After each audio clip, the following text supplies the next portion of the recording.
20절 한번 밑줄 그어 보십시오. 북방에서 오는 자들. 그러니까 여러분, 이게 지금 나를 죽이려고 북방에서 오는 자들이잖아요. 그 북방에서 오는 자들처럼 어떤 죽을 것 같은 사건이 있을 때 21절에 밑줄을 그어 보십시오.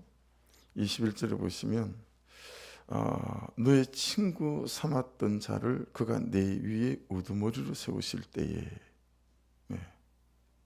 친구였는데 오늘 묵상간증을 보시면 그런 거예요. 묵상간증을 보시면 10년 전에 내 부하 직원이었는데 어떤 회사, 신설회사 대표를 뽑아서 갔더니 그 부하 직원이 사실은 자기를 뽑은 거예요. 그래서 막 어찌할 줄 몰라 당황했던 내용이 오늘 묵상간증에 있거든요. 그러니까 그런 거죠. 내 친구 되었던 사람인데 그가 내 위에 우두머리로 되어졌을 때 22절에도 보시면 어찌하여 내게 이런 일이 닥쳤는고 있죠. 저에게도 여러분에게도 우리의 삶의 수시로 어떻게 나한테 이런 일이 닥치지? 이렇게 말할 수밖에 없을 때가 있잖아요. 23절에 가보십시오. 구스인이 그의 표범이 그의 반점을 변하게 할 수 없는 것처럼 나 자신이든 상대방이든 절대로 변해될 수 없을 것 같을 때, 우리가 그런 낙심과 절망 가운데 머물 때 있잖아요. 24절에 가보십시오.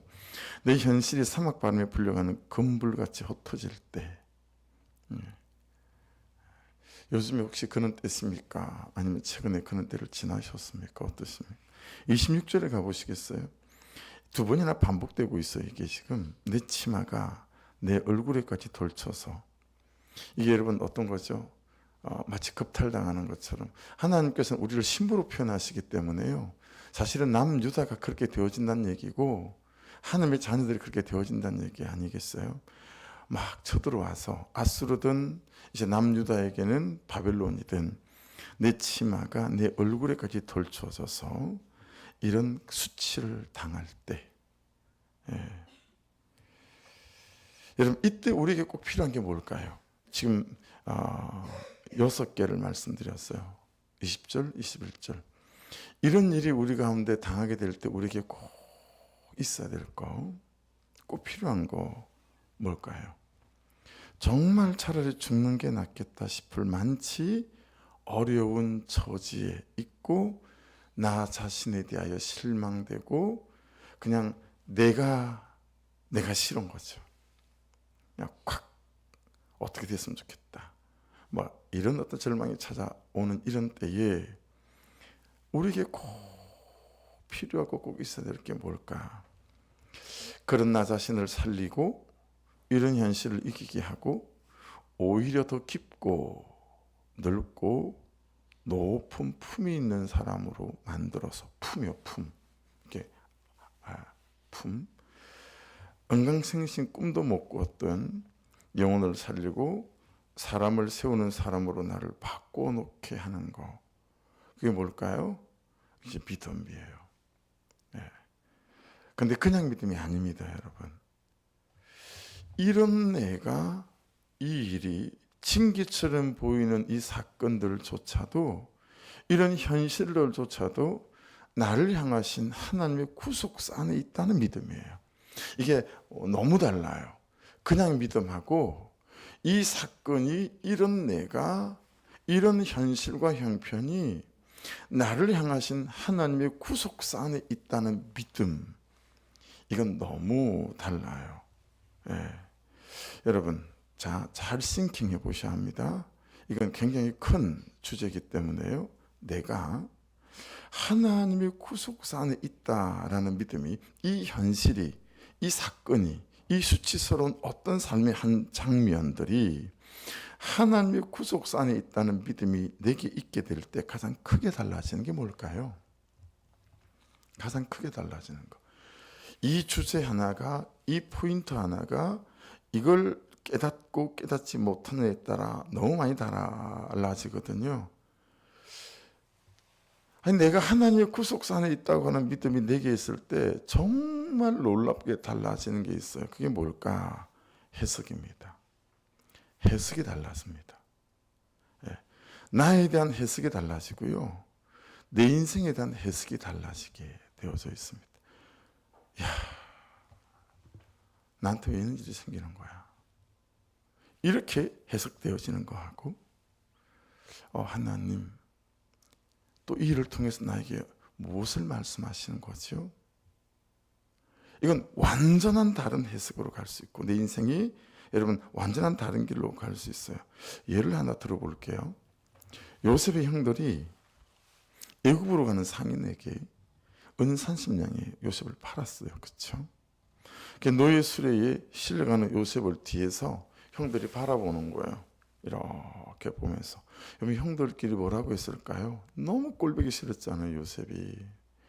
아니, 막내 주제에 이제 베냐민 나오기 전까지는 세상에 장자가 입는 색동 옷 입고, 색동 옷이 어떤 옷이라고 그랬어요? 이마신까지 소매가 나오는 거예요. 그리고 발도 질질 끌리는 거예요, 드레스처럼. 근데 대부분 어떤 옷을 입고 살았냐면 이만큼 오는 옷이에요.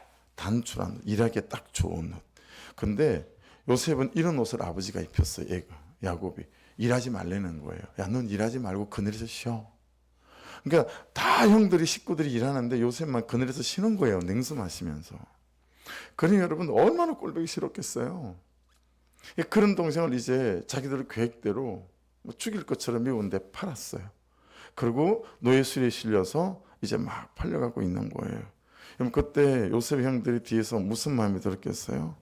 아이고, 꼴 좋다. 그렇게 아버지 사랑 독차지하고 의시되더니 네 꼴 참 보기 좋네. 너 이제 인생 끝난 거야, 임마. 그러지 않았겠냐고요. 너 인생 끝난 거야, 임마. 근데 그때 그 노예 수레에 앉아있던 요셉마저 그렇게 생각했다면 큰일이죠. 근데 대부분 우리는 그 뒤에서 네 인생 끝난 거야 라고 말하는 형들보다 술에 앉아있는 우리는 훨씬 더 낙심하죠. 야, 끝났다. 근데 그 노예 수레에 실려서 팔려가고 요셉을 쳐다보며 하나님은 어떤 생각을 했을까요? 하나님이 독백은 어떤 독백을 했을까요? 하나님이 요셉에게 하고 싶은 말은 무엇이겠어요? 요셉, 이제부터 시작이다. 이게 여러분 해석이에요. 하나님은 이제 드디어 요셉을 불러냈어요. 그리고 이제 요셉을 만지기 시작해요. 13년간의 첫 출발. 요셉, 이제부터 네 인생의 시작인 거야. 그래서 너를 만들어 갈 거야. 기대해라. 세상에 노예로 팔려가는데 형들은 네 인생 끝났어, 임마. 이러고 있는데 하나님은 너 기대해도 좋다. 이제부터 네 인생 시작이야. 이러고 있는 거죠. 이게 해석이에요. 하나님의 구속사 안에 내가 있다라고 생각할 때 여러분, 우리에게 절망은 새로운 시작입니다. 할렐루야. 나를 만들어 가시는 놀라운 새로운 시작. 그러니까 여러분, 이 구속사 안에 있으니까 이 해석을 붙잡고 사니까 여러분, 우리들 교회 성도들은 뭐라고 얘기하는 줄 아세요? 수능에 떨어지면 잔치를 열어요. 축하를 하고. 그리고 수능에 대학에 턱 붙으면 회개해요. 왜냐하면 하나님의 구속사 안에서 오히려 나를 만들어 가시는 그런 은혜의 때 안에 내가 서 있지 못할 수도 있다. 이게 말도 안 되는 해석이, 한국 교회 안에서 성경을 이리 보는 해석이 어디 있어요? 여러분, 왜 해석이 그 팔려가는 요셉을 쳐다보면서 너 이제 인생 끝났어, 임마. 왜 그렇게 해석이 되는 줄 아세요? 기복신앙이면 그렇게 해석이 됩니다. 기복이면 그렇게 해석이 되어져요. 근데 팔복이면 와, 이제 시작이다. 이제 기대해도 좋겠다. 팔복이면 이렇게 해석이 되는 거예요. 이게 얼마나 우리의 신앙과 인생을 바꿔놓을 수 있는 거냐라고 하는 거예요. 여러분, 요셉을 팔았던 형들은 너 이제 끝났어 라고 해석했고, 노예로 팔려간 요셉을 보며 하나님은 요셉 이제 기대해라. 이제 네 인생 시작이다.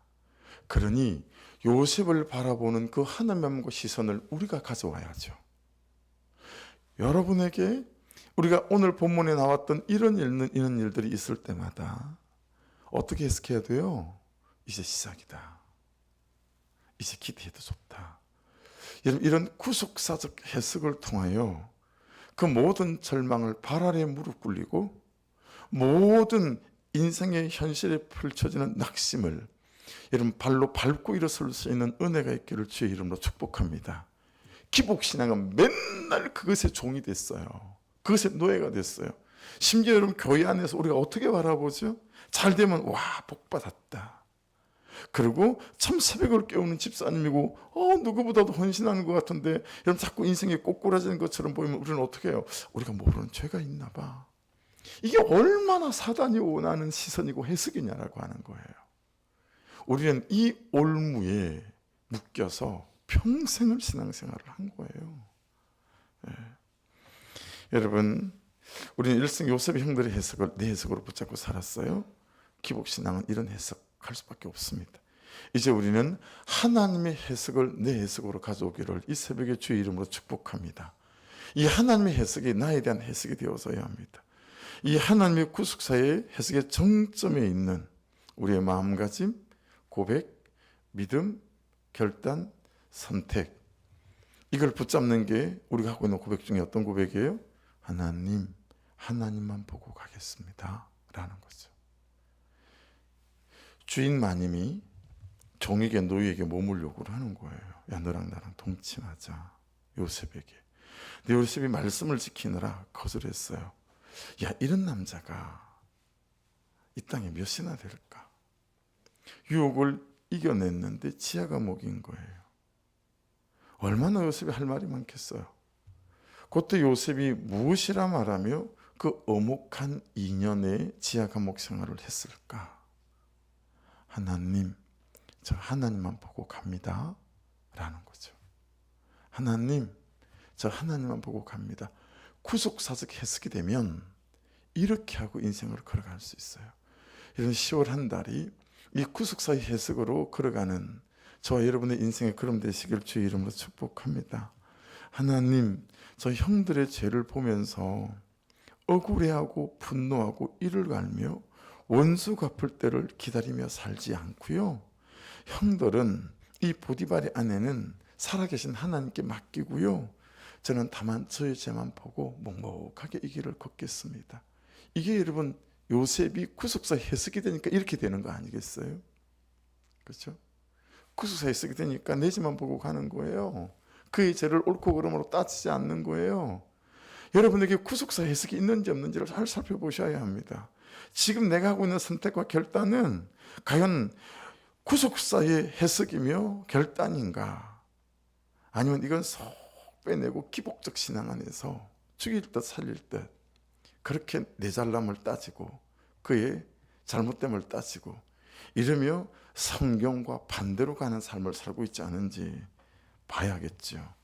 그래서 여러분 오늘 말씀에서 가장 중요해 보이는 단어가 몇 개 있어요. 자, 21절에서 한번 찾아보실래요? 그 구속사의 해석이라고 하는 그는 안목에서 말씀을 보실 때 21절에서 가장 중요해 보이는 단어는 뭐겠어요? 그가라는 단어 아닐까요? 너의 친구 삼았던 자를 그가 내 위에 우두머리로 세우실 때에 그가죠.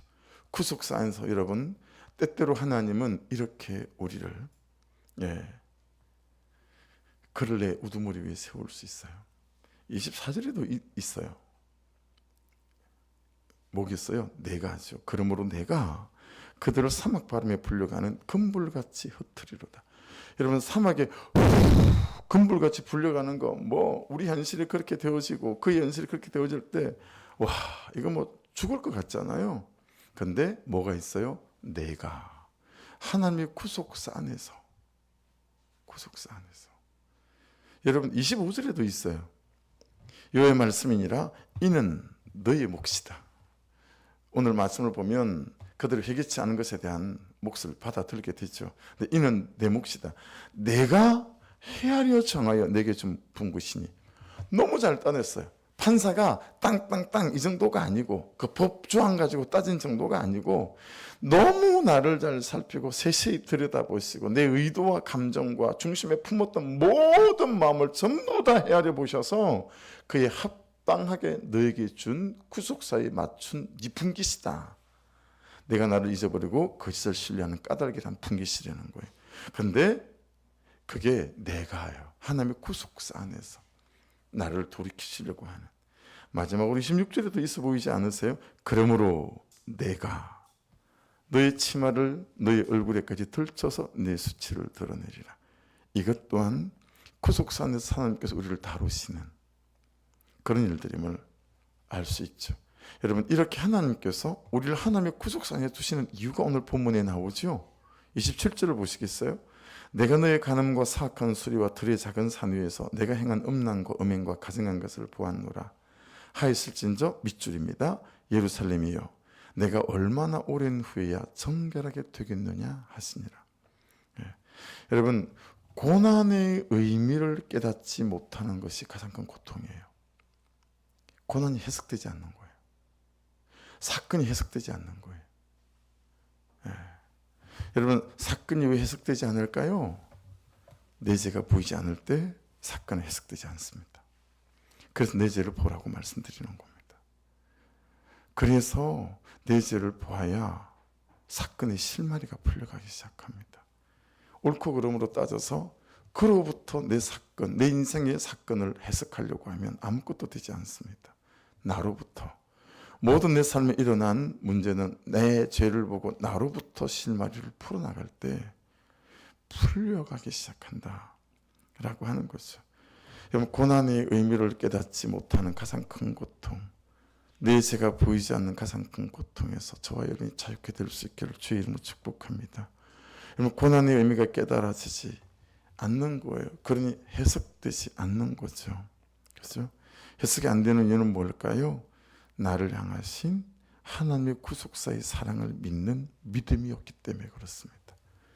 여러분, 나를 사랑하시는 하나님의 구속사의 사랑과 은혜가 저와 여러분에게 있는 줄로 믿습니다. 그래서 여러분, 가장 하나님이 버린 것 같을 때 사실은 가장 하나님이 사랑하셨던 때였습니다. 요셉, 다윗은 그렇죠. 예, 세상 모든 사람들이 이제 다윗은 끝장났구나. 예루살렘 사람들이, 여인들이 그러지 않았겠어요? 사울은 천천히요, 다윗은 만만히로다 그랬는데 3,000명의 추격군들에게 쫓기는 신세가 되어졌으니 야, 이제 다윗은 끝났구나. 근데 그때부터 다윗은 시작이었습니다. 그때부터 하나님께서 구체적인 그분의 물레 위에 올려놓고 다윗을 만들어가기 시작하셨죠. 혹시 여러분에게 고난이 있다면, 참 힘든 삶이 현실 속에서 있다면 하나님의 물리 위에 올리셔서 하나님께서 여러분과 저를 빚어가시는 때인 줄로 믿습니다. 그게 구속사 안에서 우리를 다루어 가시는 방법이니 여러분, 슬퍼하지 마시고 주눅들지 마십시오. 힘들어하지 마십시오. 하나님, 그분은 그분의 아들을 아끼지 않으시고 죽이시기까지 이처럼 저를, 여러분을, 여러분의 가정을 사랑하신 분이세요. 그러니 그렇게 우리를 다루어 가시는 것이 참 끝이다 싶지만 그렇지 않아요. 한 가지 생각해야 될 게 23절에 보시면 구스인이 그의 피부를, 이건 여러분 구스인은 흑인을 말하는 거예요. 표범이 그의 반점을 편하게 할 수 있느냐? 편하게 하지 못한다라는 거예요. 예. 악에 익숙한 너희도 선을 행할 수 있으리라. 만일에 흑인이 피부를 백인으로, 그리고 표범이 반점을 없이 할 수 있을 정도라 된다면, 야, 악에 익숙한 너희도 선을 행할 수 있는 사람이 될 수 있을 거야. 뭐예요? 절대 니들은 선을 행하기는 어려운 사람이다 라는 거죠. 그만치 여러분, 우리가 은혜가 필요한 사람이고 믿음이 필요한 사람이고, 그래서 이 구속사 안에서 이렇게 다루어 가는 그 신이, 야, 이거 깨닫고 물러서지 않기를 원한다, 이런 메시지가 여기 있지 않겠어요? 죄는, 불순종은 우리에게 본능이고 본성이에요. 원죄가 있기 때문이죠.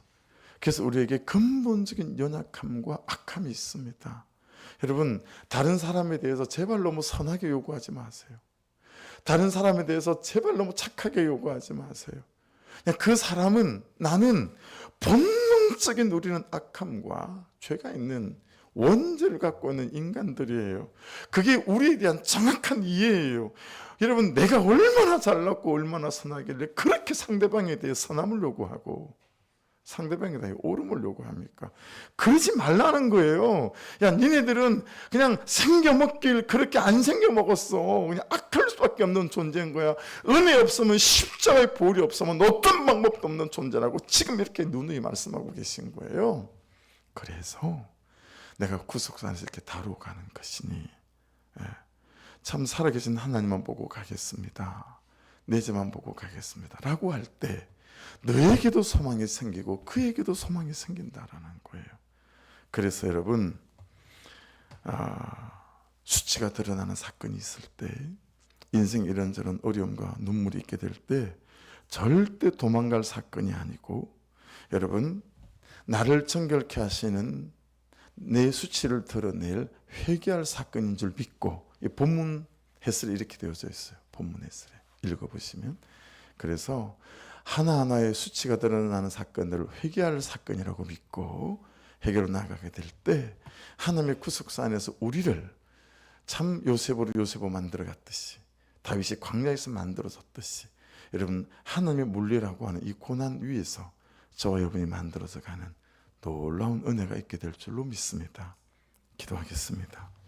말씀 붙잡고, 오늘 10월달 첫 중보기도 제목 노트를 받으셨어요. 그렇죠? 예.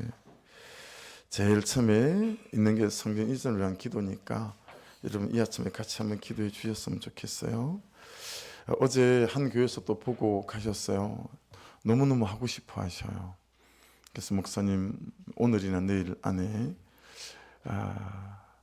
이렇게 연락을 드리겠습니다.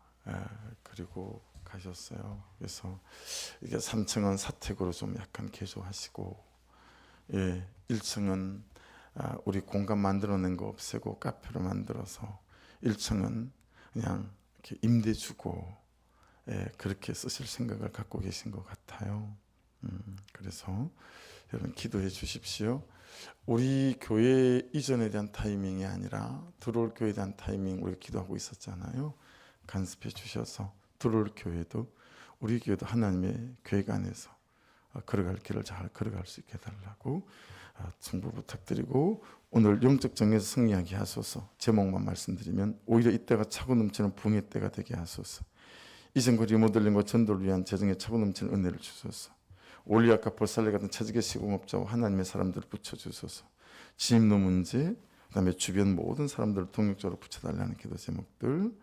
그리고 입구에 들어가자마자 오른쪽에 방공호 입구 있거든요. 그게도 85평의 제 교회 땅이에요. 그 문제도 구사단 땅인데, 구사단 방공호 잘 정리되어서 거기도 우리가 목적대로 쓸 수 있도록 그렇게 또 긴급하고 중요한 기도 제목 몇 가지도 있습니다. 그 기도 부탁을, 중보 기도를 부탁드립니다. 우리 주여 한번 부르고 같이 기도하십시다. 주